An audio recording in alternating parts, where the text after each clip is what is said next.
أعوذ بالله من الشيطان الرجيم بسم الله الرحمن الرحيم. Pasal ke-41 tentang masalah utang.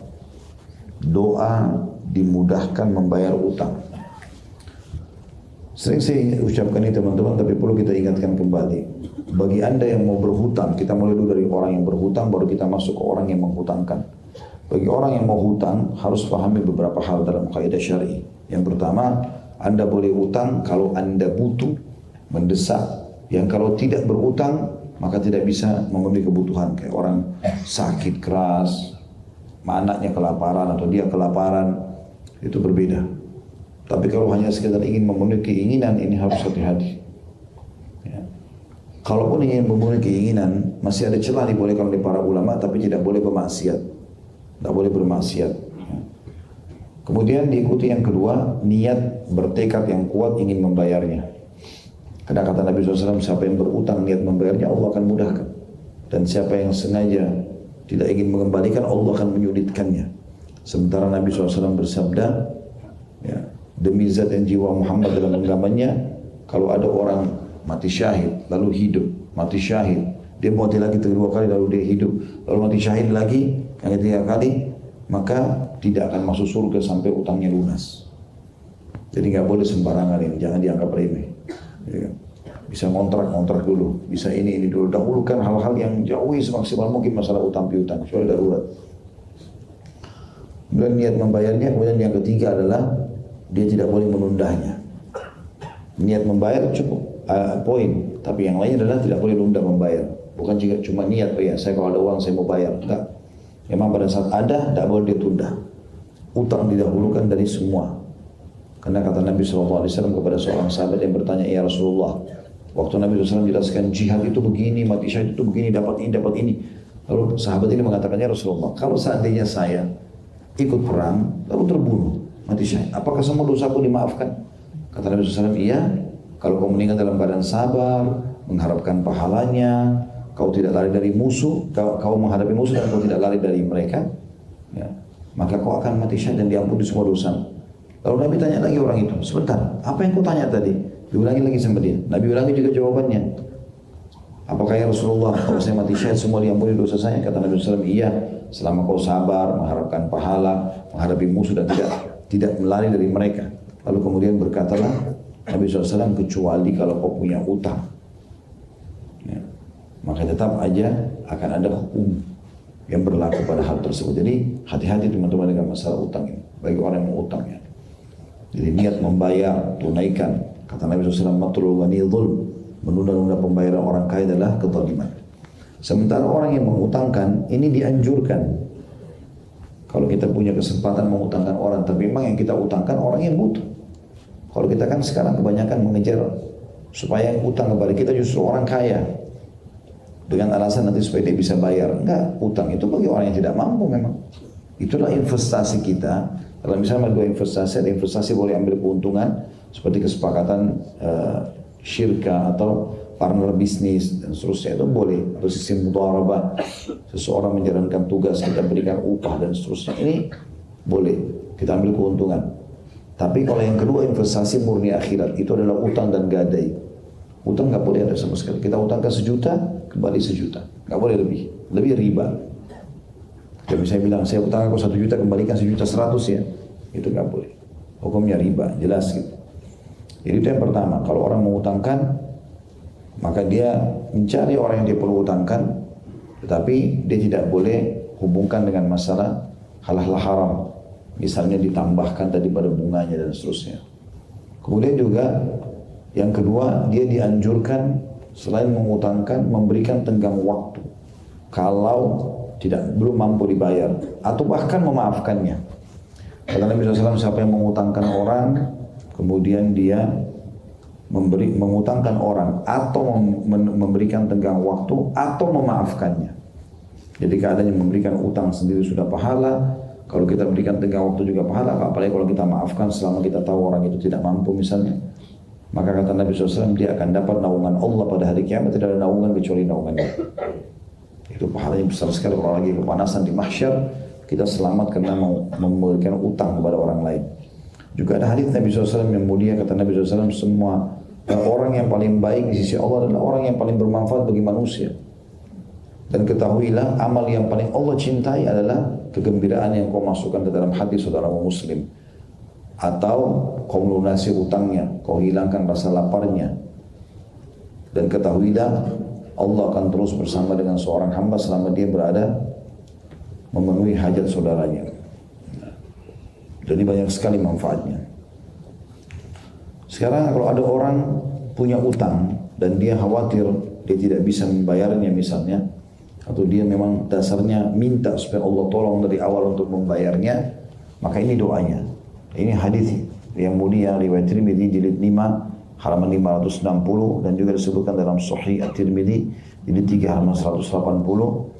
Dan Ibnu Abbas berkata radhiyallahu anhu, siapa yang membaca doa ini dia rutinkan, maka Allah akan lunasi utangnya walaupun memenuhi langit. Jadi bukan cuma utang sekian juta, sekian ratus juta, sekian miliar, utangnya memenuhi langit akan Allah lunasi asal dia baca ini. Allahumma kfini bihalalika an haramik wagnini bifadlika amman siwak. Ini doa yang sangat pendek. Allahumma kfini bihalalika an haramik, artinya ya Allah cukupkanlah aku dengan rezekimu yang halal dari yang haram. Artinya yang masuk padaku hanya yang halal saja. Wagnini atau wagnini bifadlika amman siwak, dan cukupkanlah aku dengan karuniamu agar tidak membutuhkan dari selainmu. Ini hadis sahih tadi sudah kita sebutkan, dan ini adalah cara yang terbaik dan termudah untuk membayar utang-utang. Allahumma kfini bihalalika an haramik waghnini bifadlika amman siwak. Juga doa yang kedua, Allahumma inni a'udzubika minal hammi wal hazan wal ajzi wal kasal wal bukhli wal jubn wa dala'id daini wa ghalabatir rijal.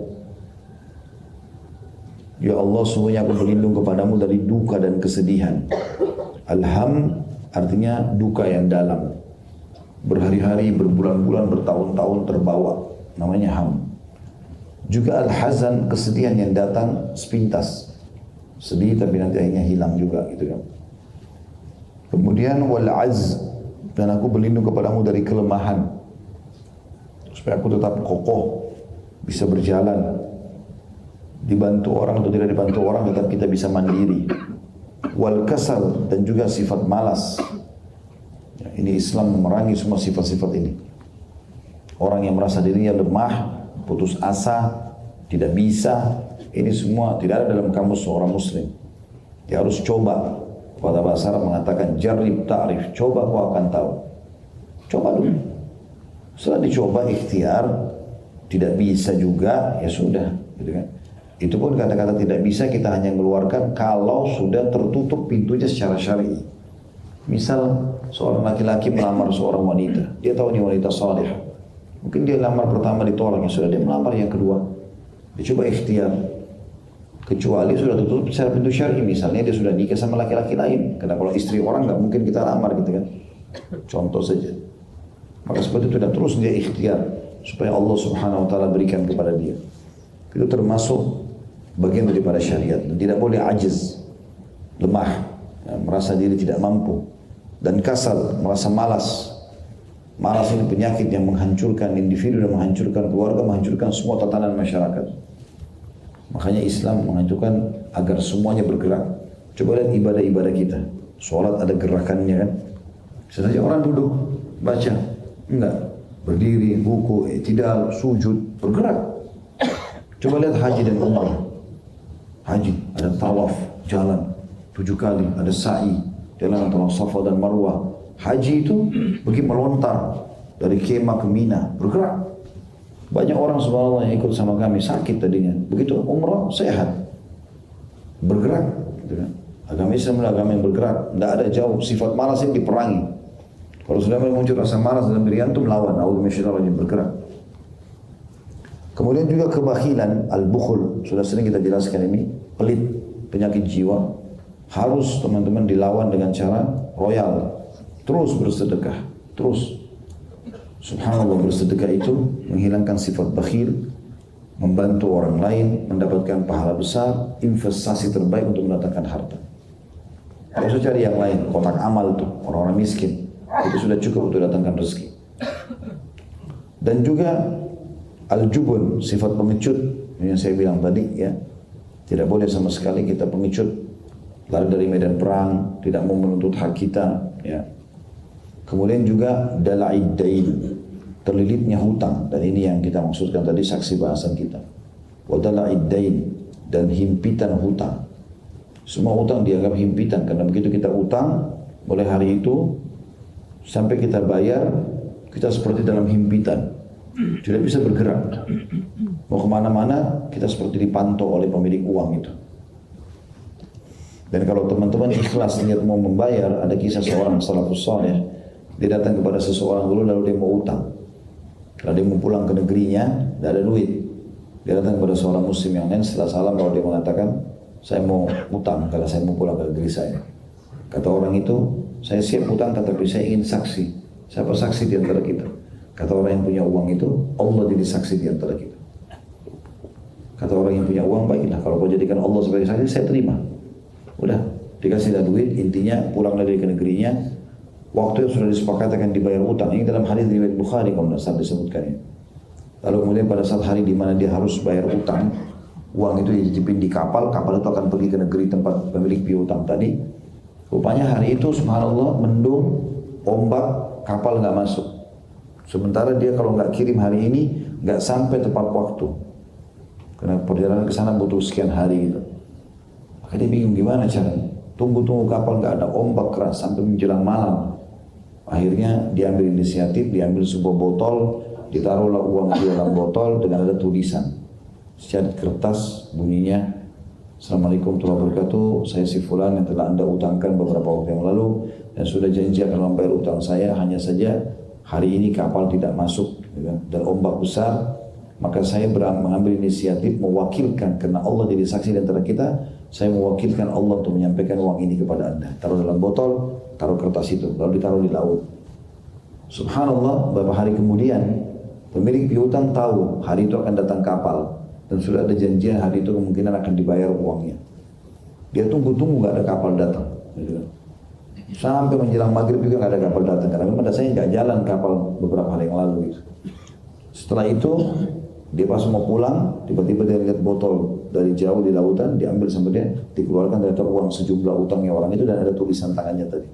Allah punya cara menyampaikannya. Yang penting kita niat membayar. Dan juga terakhir adalah wagalabatid dain, dan juga penindasan orang-orang. Nah, maksudnya adalah jangan sampai aku tidak punya keterampilan, aku tidak punya ilmu, tidak punya hal-hal yang bisa aku tonjolkan sehingga aku ditindas oleh orang. Biasa orang tidak itu kan dia punya kelemahan, dia punya ilmu kurang ya, sehingga orang menganggap remehnya. Dipekerjakanlah dengan pekerjaan yang berat, misalnya dia tidak bisa nuntut. Maka kita minta agar Allah keluarkan kita dari galabatil rijal. Artinya dikuasai oleh orang-orang gitu, dikuasai oleh orang-orang.